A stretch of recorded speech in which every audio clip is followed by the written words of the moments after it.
welcome back to They Did What? Your source for the internet's craziest, most entertaining stories, where I go over them, analyze them, and most certainly make fun of them. Today, going to go over a story titled, My Wife Went Out Last Night and Didn't Come Home Until This Morning. And guys, this story is about a guy, it sounds like he hasn't been married that long to his wife. And long story short, she went out one night with girlfriends, girls' night. We all know what that means. And guess what? He couldn't get a hold of her because she never came home. And the night went on, and still he couldn't get a hold of her. Until then, guess what? She comes home, trashed, stumbling in, and lo and behold, nonchalantly admits that she cheated on him. And goes to sleep. And you're going to see, guys, how this guy handles the situation like a boss. Instead of just caving and listening to her crying tears and all that, oh, no. He ends up kicking her to the curb the right way it should be done. And you're going to see how he handles it with her family as well. It's definitely an entertaining one. So any of you guys out there that have been burned by a cheater, this is definitely one you're going to enjoy. Definitely different because most guys handle these situations the wrong way. So it starts off, he says, this is horrible. I'm furious right now, but I'm also depressed as hell. I know what I have to do. It's just killing me that I have to do it. It's fresh and it hurts a lot.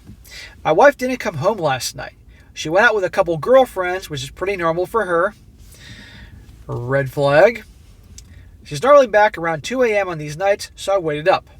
Around 2:30 in the morning, I called to check in. She answered, and I could hear people in the background. She told me she went to a party, but we're leaving in a couple minutes. She wasn't home by 3 o'clock, so I texted. It delivered, but no reply. Around 4 in the morning, I called again, and it rang a couple times before she sent me to voicemail. So this is a common thing with her. Right here. Goes out around and comes back around 2 o'clock in the morning. Guys, if you're married or a serious relationship, your girl, your wife, shouldn't be doing that. And if you're allowing that, you're just asking for trouble. And it doesn't sound to me that her marriage to this guy is all that important to her if she has to go out quite regularly and be out at parties and all that with her girlfriends to the middle of the night. I know this doesn't seem like very hard to figure out, but a lot of guys don't get this. And watch how this guy's burned. My wife finally came stumbling through the door at 6:47 a.m. this morning. I knew the exact time because I was worried. She was wearing a dress that she didn't leave the house in, with mesh leggings I'd never seen either. The leggings had clearly been torn, and her makeup was smudged. Different outfit, huh? Everything all disheveled. What could be going on? My heart sank when I saw her. My immediate worry was that she had been assaulted. She only shook her head no when I asked her that. I asked her what she'd been doing then. She only said that I knew what she's been doing, and that kind of confirmed what the voice in the back of my head had been screaming since she walked in. My wife cheated on me last night. She walks in like that and says, you know what I was doing. I mean, she just that much doesn't give a shit. I asked her who it was. She shrugged it off almost casually and said it was somebody they met at the club. I'd be like, get the fuck out of here. I don't care that you're trashed. Call your friends. Call your lover. She went back to his house and hooked up with him and then Ubered home. She said that she didn't want to fight and just wanted to sleep. So that's what she did. She tells him this all nonchalantly and says, well, I don't want to fight, so I'm going to bed. Nope. Get the F out. She's still asleep now and didn't even take a shower before passing out. Suffice to say that our relationship is over. We don't have any kids and we rent, so it shouldn't be an extremely complicated process. I keep trying to reason myself out of it, pretending there might be something to salvage here. No. I've always maintained that cheating would be a red line for me, though. I think I need to stick up to that. Understandably, his emotions are all over the place, but don't worry, he handles it well. Now for the update. He says, me again, folks. I'm sorry I didn't get around to doing this sooner. I wasn't able to get the day off work yesterday because my boss kind of sucks. I was a complete mess at work yesterday, though, so I was allowed to take the rest of the week off as a vacation, thankfully. I think I went through all the stages of grief while my soon-to-be ex was sleeping. I wasn't expecting my post to get any attention at all. I just figured I needed to try to talk to someone about it because I was not in a good headspace. I made the post in the morning, and by noon, she was still conked out in the bedroom. I had processed things a bit more, and I had a rough plan in my head that was starting to set in motion. I made a short list of questions I wanted answers to, gathered up all my important documents, laptop, etc. Then I went into the bedroom and started packing myself a suitcase. I know a lot of folks wanted me to kick her out. I did consider it, but honestly, I'm not overly attached to this place. We just rent, and I'm in a lucky enough situation to be able to say that paying half the rent for a few months isn't going to financially end me. It'll sting a little bit, I won't lie, but I'll make it. And I feel like being around this place is only going to remind me of her anyway. I need to be looking forward, not back. In this situation, I don't blame him. It's just an apartment, and he obviously, it won't hit him too much. Not much time left in the lease. He wants out of there. And thank the Lord they don't have a house together, serious assets, or kids. He can just grab his shit and say, see ya, honey. She ended up waking up about halfway through me packing my suitcase. There was a momentary confusion as she looked around the room, and she just started bawling. Last line of defense. Maybe this is awful of me, but I didn't bother comforting her. Why the hell would you comfort her? She openly admitted cheating on you, out all night, and obviously this happens quite a bit. Her actions demonstrated how zero respect she has for this guy. But this sounds a lot like the gals nowadays. I told her that I had the screenshots of her Uber and text messages from her phone, and that plus her confirmation was enough that these things between us are completely done. She didn't answer me and just cried louder. I debated trying to continue the conversation, but I decided to just pack up the rest of my suitcase and head back out of the living room until she came out. You don't owe her an explanation. You don't owe her a conversation. You had all the proof you need. And I love that he went on her phone and got further evidence that will come in handy. When she finally left the bedroom, she sat next to me on the couch and asked if we could talk things through. I told her as calmly as possible that that wasn't how things were going to work. I was going to ask questions and I wanted honest answers. She told me she'd be honest, so I proceeded.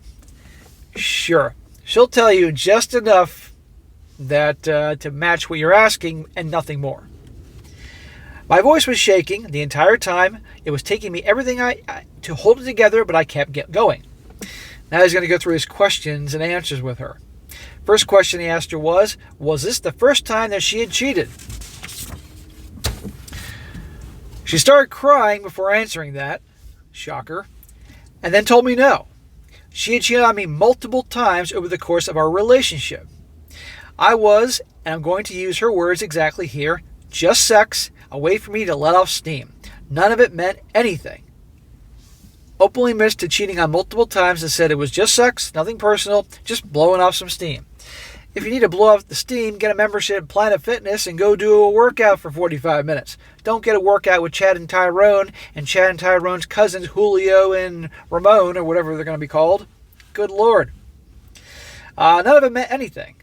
I wrote a comment shortly after making my post that all the love couldn't just fade away in one swoop. Well, it can. It hit me right then that I wasn't dealing with my wife. The person I was married to literally wasn't in the room. This was someone different. She refused to tell me exactly how many times she cheated, just more than last night. I'm willing to bet you she doesn't know. If her girls' nights out and being trashed and coming home all disheveled and drunk and from the Uber ride is a common thing, she doesn't know. And even the guys that she didn't go all the way with, there's probably other things going on that she doesn't have a number for. And the whole thing about this is not the woman I married, well, maybe it is. Maybe this is who she was all along, but she was putting on a big show just to get you to marry her. Had she used protection? No hesitation from her before, she nodded her head emphatically. She seemed surprised I'd even asked that. I'm still going to get tested just to be safe. I did some research into timing, and I'm going to look after it. Next question. Were her friends also cheating on their spouses? Yes and no. I tried to get her to tell me which of her friends were cheating so I could get in contact with their spouses. She probably should have, because her refusal led me to messaging pretty much all the romantic partner of every single one of her girlfriends I could find on social media. There were a couple I don't know or couldn't find, but I did my part. Well, I'm willing to bet you that the absolute majority of them were cheating, and the ones that all hung out together for girls' nights, they were birds of a feather flock together. But right here, according to her, some of them were doing it, which probably means they were all doing it. But this is awesome that he's reaching out to all those husbands to let them know. But I mean, Sodom and Gomorrah 2.0, what a great bunch of girls. Remember, guys, those who want to get married or think, not my girl, remember that. You're married. You're the first one. You're the number one guy, number one person in her life. Beyond her family, her friends. And if she ain't treating you like that, then I'll tell you everything you need to know. A married woman should not need to be going on girls' nights, let alone girls' nights all the time, to be in clubs and party and drink all that to all hours of the weekend nights. Bullshit. And if your girl, if you're watching this and you're in a relationship right now and your girl labels you as controlling and insecure and you don't trust her, well, these stories back up why you would say, I don't want you doing that. Because guys, I don't think you guys, for you married guys watching this, are going to clubs and bars with your bros every weekend and cheating. Another question, why did she do it?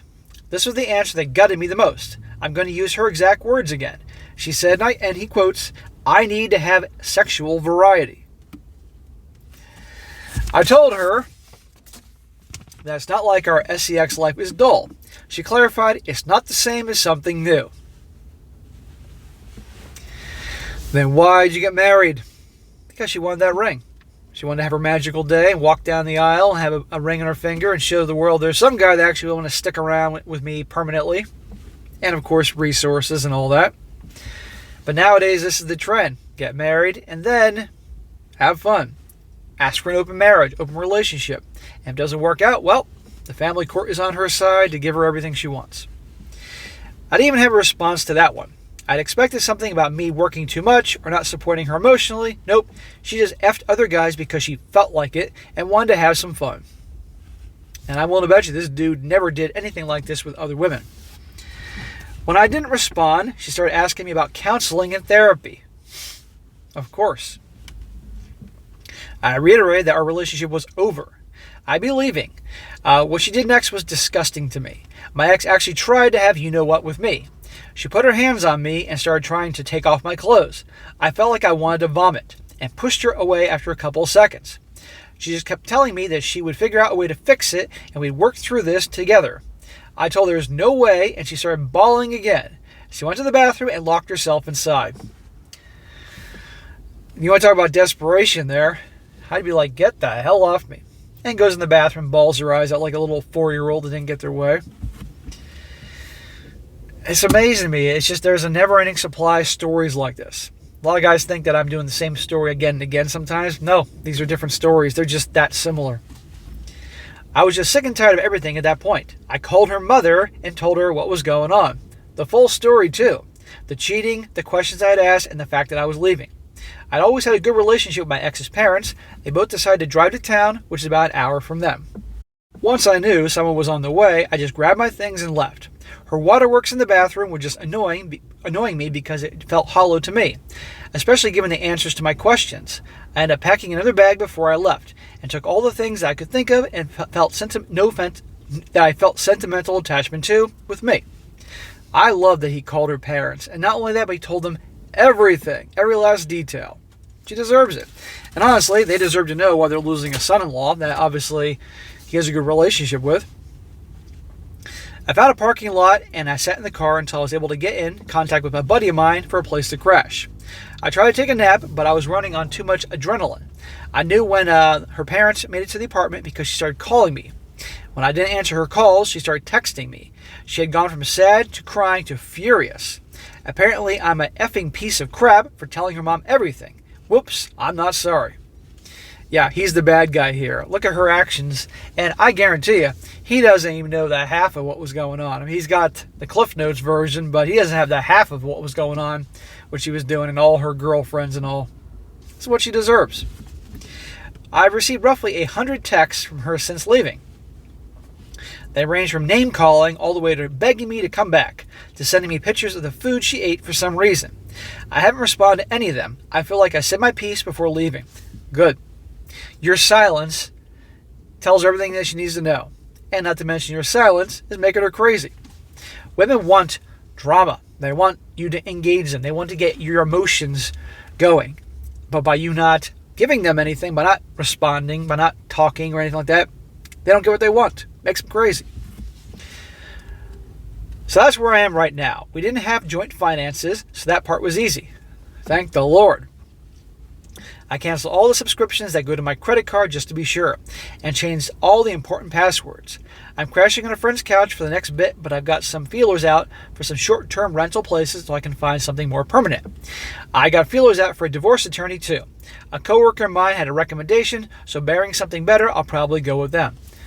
Awesome. This situation is terrible, and I feel bad for this guy, but thank the Lord, he's handling it the way he is, Got his shit and got out of there. Fine, he's going to be hit for the rent, part of the rent for a little while, but okay, fine, but he'll survive. And she's toast. Thank God. No kids, no house. They separated their finances. This is great. I also want to say that I was shocked how supportive everyone was, and thank you for that. Truly from the bottom of my heart. It isn't easy for me to talk about emotional things with people close to me. This was an invaluable venting place for me. Thank you all so much. So that was a quick one, guys, and this bug is flying around here in the car.